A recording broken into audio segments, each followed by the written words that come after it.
Galera, a Torre de Babel é uma das histórias mais famosas da Bíblia, né? Todo mundo já viu pelo menos uma pintura e um quadro, alguma coisa parecida, assim, aquela torre gigantesca, redonda, né? Aquelas pinturas históricas, etc. Mas o que foi de fato a Torre de Babel? Será que teve mesmo 2.000, 3.000 metros de altura? Como é que foi construído? O que significou esse texto? O que significou esse episódio bíblico?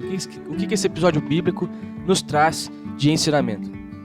Ficou interessado? Fica ligado nesse vídeo que é nesse vídeo que a gente vai falar sobre isso. Roda a vinheta.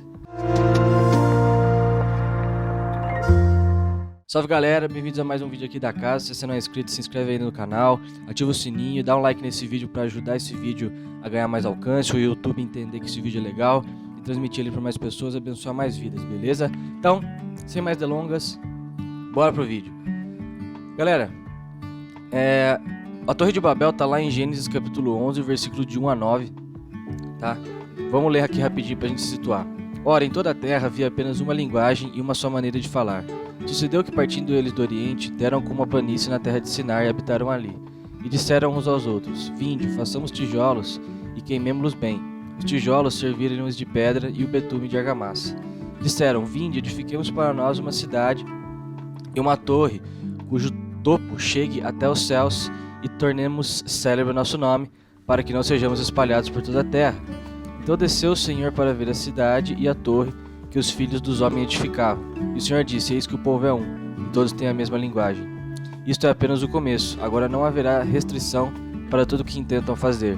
Vinde, desçamos e confundamos ali a sua linguagem, para que um não entenda a linguagem de outro. Destarte, o Senhor os dispersou dali pela superfície da terra, e cessaram de edificar a cidade. Chamou-se-lhe por isso o nome de Babel, porque ali confundiu o Senhor a linguagem de toda a terra, e dali o Senhor os dispersou por toda a superfície dela. Pessoal, quem escreveu o Gênesis? Moisés. Em que ano? Mais ou menos 1400 a.C., e o ano da torre é estimado com mais ou menos 2400 a.C. Os materiais da torre foram feitos de blocos cerâmicos e asfalto natural. E ali a gente já vê presente a tecnologia de queimar o bloco, né, para ele atingir a cerâmica, né, para ele virar uma cerâmica mesmo, que é muito mais resistente, e também usar o asfalto ali como betume, como o ligante, né, o asfalto natural como ligante. O local é a terra de Sinar, né, que é localizado na Mesopotâmia, que é o atual Iraque. A altura, pessoal, é uma incógnita, a Bíblia não fala isso, mas tem o livro dos Jubileus que afirma que era 2.400 metros de altura, o que eu pessoalmente não acredito, tá, pessoal? Eu acho que assim, é impossível fazer um prédio assim de 2.400 metros. O recorde hoje nosso é 800 metros, que é o Burj Khalifa, e é de concreto armado. Então assim, muito difícil com alvenaria estrutural atingir esse tamanho aí, então eu não acredito, tá? Mas tem o livro dos Jubileus que afirma isso. E o idealizador era o imperador Nimrod, tá? Que era o imperador atual daquela época. E o significado da palavra Babel é confuso. A palavra Babel soa como confuso em hebraico. E para os babilônicos significa portal dos deuses, né?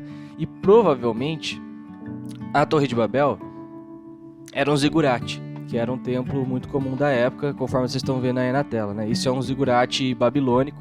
E provavelmente a Torre de Babel tinha mais ou menos esse formato. E o que era o zigurate? Zigurate era um templo de adoração, um templo de adoração mesmo. As pessoas subiam lá para adorar, para ter contato com os astros, com os demais deuses dele. É como se fosse um altar mesmo. Você se eleva para atingir algo maior, para atingir um deus, uma divindade.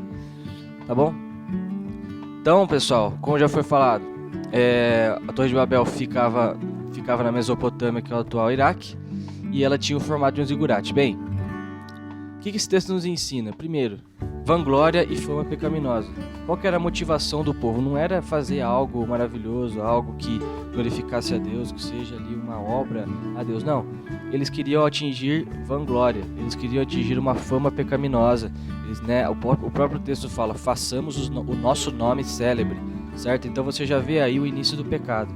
A motivação para construir uma torre não é glorificar a Deus, mas trazer glória para si próprio. E ao mesmo tempo, Deus manda essa civilização pós-dilúvio se espalhar e meio que, entre aspas, né, colonizar a terra, né? Não é o nome correto, mas assim, ocupar a terra, né? Explorar a terra, se apossar dela. E não, o povo desobedece, eles escolhem o contrário. Não, vamos ficar juntos aqui, porque juntos a força faz a união faz a força, né? Então vamos fazer isso, vamos ficar junto aqui, construir esse templo, fazer essa edificação para que a gente torne o nosso nome célebre. Então a outra motivação errada é não se espalhar na terra, ficar no mesmo lugar e criar um poderoso império unificado, contrariando claramente uma ordem de Deus. Bom, e Moisés, qual foi o propósito dele de relatar esse acontecimento, né? Ele queria expor a natureza humana, um espírito arrogante e voltado para o mal, que tenta ser autônomo e independente de Deus. O primeiro ensinamento que essa história faz, pessoal, é esse. A gente às vezes olha os erros, né, que estão relatados na Bíblia, as pessoas que erraram, as pessoas que caíram em pecado, e a gente olha muitas vezes de um pedestal. A gente olha assim, ó, tá vendo? Olha que pecador miserável. Mas na verdade a Bíblia está fazendo um alerta para nós. Falou, ó, você é isso, tá? A sua natureza pecaminosa faz isso naturalmente. Você está inclinado a produzir essa coisa, a repetir esse ato. Entendeu? E então, outro ensinamento que esse texto nos dá é que Deus nos livra do nosso próprio pecado. Não fosse Deus para vir e confundir, espalhar, confundir as línguas ali, o pecado teria se tornado ainda maior. Outro ponto é que Moisés conta esta história antes da tomada da terra prometida, né? Que é Canaã, mostrando que a luta não seria só de ideias, mas de valores e uma luta cultural. Quando Deus mandou eles tomarem a terra prometida, haviam povos habitando ali, e povos que tinham outros deuses, povos pagãos. Então, quando eles entrassem, a guerra, além de física e militar e bélica, com armas, espada, escudo, lanças, etc., a guerra seria cultural, né? O povo de Israel teria contato com religiões diferentes, com culturas e valores diferentes. Então ele estava contando essa história para fortalecer o povo, para ficar firme nos mandamentos de Deus naquele momento e principalmente a partir do momento em que eles entrassem na Terra Prometida. E outro propósito é mostrar o conflito entre os descendentes da serpente, Caim, com os de Sete, Noé e Sem. Alguns ensinamentos e aplicações, pessoal. Deus refreia o nosso mal, né? Se Deus não tivesse feito isso, a humanidade teria seguido um caminho ainda muito mais mal, certo? Muito maligno. Deus pode mudar nossos planos com o estalar de dedos. Esse é outro ensinamento, pessoal. Às vezes a gente fica muito preso, muito ansioso com as coisas, planejando, mas a gente esquece que tem um Deus soberano que com o estalar de dedos pode mudar todos os idiomas que os trabalhadores falavam numa construção, né? Em outras palavras, pode mudar todas as circunstâncias, pode trazer uma cura, pode trazer uma reconciliação com aquela pessoa que você não fala há muito tempo, ou de repente você tinha tantos projetos, tantas ambições incríveis, de repente veio alguma doença, alguma coisa, alguma impossibilidade. Então esse texto nos ensina a confiar em Deus e descansar nele. Outro ensinamento é que não devemos buscar nossa própria glória e sim a de Deus, né? John Piper acho que é um dos pastores que mais foi a fundo nesse tema da glória de Deus. E a verdade é que tudo foi feito para a glória de Deus. Talvez uma boa definição de pecado seja o que traz glória para Deus e o que não traz. Se traz glória para Deus, se está glorificando o homem, se está trazendo holofotes para pessoas que não são Jesus, então é pecado. Porque a razão nossa de existir é glorificar a Deus. Toda a criação glorifica e louva o nosso Deus. Inclusive, esse é um excelente termômetro para a gente avaliar se um sermão está sendo cristocêntrico ou não, se está sendo bom, se está glorificando a Deus ou não.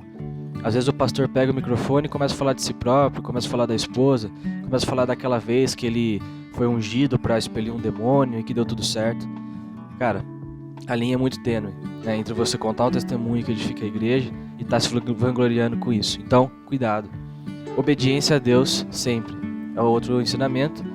E por fim, os seres humanos continuam até hoje usando a ciência e a tecnologia para buscar a independência de Deus. A gente viu isso, acho que nos últimos anos, com maior proeminência com o Richard Dawkins, né, que ele escreveu O Delírio de Deus.